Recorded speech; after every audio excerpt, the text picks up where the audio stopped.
아침 묵상에 오신 여러분들을 환영하고 축복합니다. 하나님께서 새로운 날을 허락하셨는데요. 새로운 날을 걸맞는 새로운 은혜로 오늘 하루 우리 인생을 지킬 줄 믿습니다. 오늘은 금송아지를 만들다 라는 제목을 가지고 출애굽기 32장 1절부터 6절까지 말씀을 좀 살펴봤으면 좋겠습니다. 우리 1절 말씀 같이 한번 읽어볼까요? 백성이 모세가 산에서 내려옴이 더딤을 보고 모여 백성이 아론에게 이르러 말하되 일어나라 우리를 위하여 우리를 인도할 신을 만들라. 이 모세 곧 우리를 애굽 땅에서 인도하여 낸 사람은 어찌 되었는지 알지 못함이니라. 예.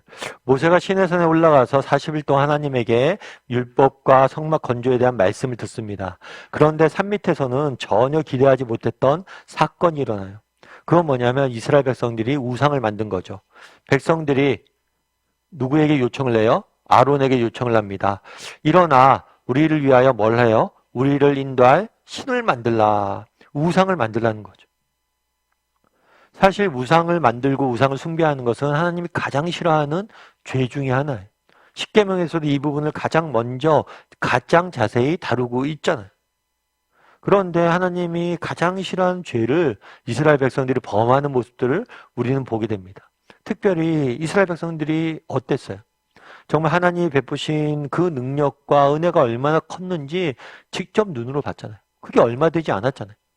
애굽에서 하나님이 10가지 재앙으로 어떻게 역사하셨는지, 홍해를 어떻게 갈랐는지, 광야에서 어떻게 만나 메추라기를 내리셨는지, 어떻게 바위를 치었을 때 물이 나왔는지, 정말 성경을 읽다 보면 근 1년 반 동안 정말 놀라운 경험들을 너무 많이 합니다.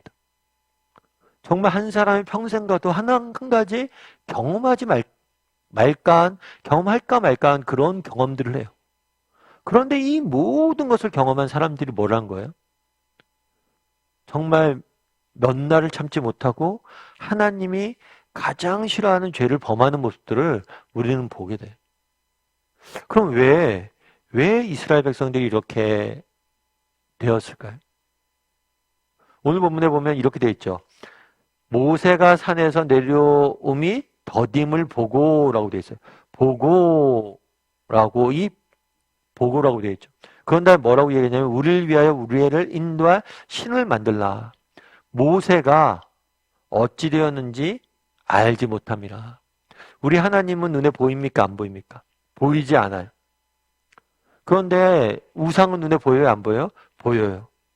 하나님이 눈에 보이지 않고 또 이 보이지 않는 하나님을 대변해서 정말 이스라엘 백성들을 이끌던 대변자였던 모세도 보이지 않자, 눈에 보이지 않자, 눈에 보이는 우상을 만들어 달라고 이야기하는 거예요. 달리 이야기하면 결국에는 눈에 보이지 않는 하나님을 신뢰하지 못하고 보이는 것들을 의지하며 살아가기로 결단한 거예요.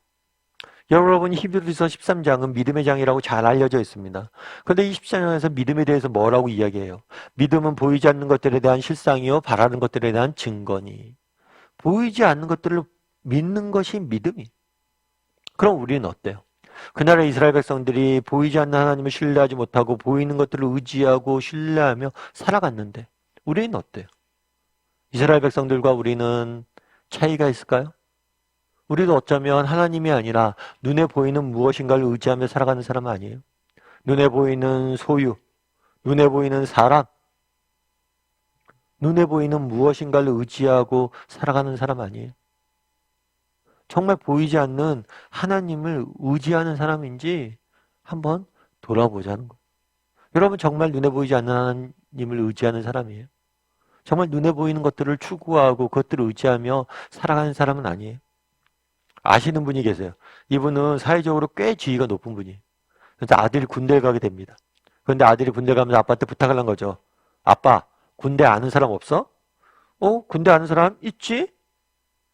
많지. 아빠가 아는 사람 중에 꽤 높은 군대 장교도 있어. 그럼 얘기하는 거죠. 그럼 아빠가 좀 전화해주면 안 돼? 나 좀 편한 곳 가게 해달라고?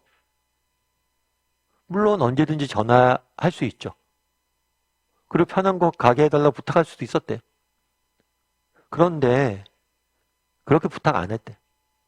아들한테 싫다, 안 할 거다 라고 이야기하고 정말 군대 기간 내내 한 번도 그런 부탁을 해본 적이 없대.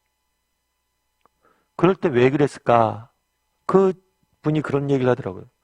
아버지, 나를 의지하지 않고 자기 스스로의 힘으로 무엇인가를 개척하길 원했대. 스스로 도전하고 부딪히고 자신의 힘으로 이겨내길 원했기 때문에 일부러 그렇게 했다는 거예요.